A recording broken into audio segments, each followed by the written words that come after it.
Comment est-ce que le déluge de Noé, il a pu anéantir tous les êtres vivants? Vous savez, il y a beaucoup d'athées, il y a beaucoup d'opposants qui vont dire que c'était un déluge local, c'était juste un déluge en Mésopotamie. Ce n'est pas possible que ce soit un déluge mondial. Bon, déjà, ça prouve qu'ils ne savent pas lire puisque la Bible dit qu'il n'y a eu que 8 survivants. S'il n'y a eu que 8 survivants, c'est que toute la terre a été couverte par les eaux. Il y a beaucoup de gens qui pensent que c'est parce qu'il a plu pendant 40 jours et 40 nuits. Alors, même s'il pleuvait pendant 3 mois, c'est impossible de couvrir toute la terre. Ce n'est pas possible.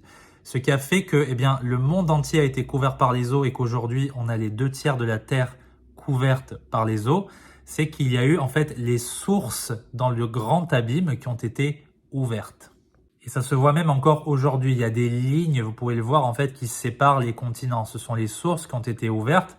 Et la Bible explique même dans la Genèse, au commencement, qu'il y avait de l'eau en fait sous la croûte terrestre. Il y avait des quantités d'eau astronomiques qu'on retrouve encore aujourd'hui. Dès que vous allez à la mer, c'est ce que vous voyez. Vous voyez en fait la conséquence du déluge.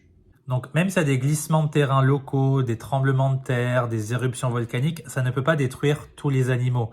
C'est pour ça que le déluge de Noé est un événement cataclysmique mondial. C'est pour ça qu'on retrouve dans certaines couches sédimentaires une quantité astronomique de fossiles. Les évolutionnistes n'ont pas de réponse à ce qu'on appelle l'explosion cambrienne. Ils ne savent pas comment répondre à ça. Ils sont obligés d'inventer des théories farfelues. C'est évidemment le déluge qui a créé ça.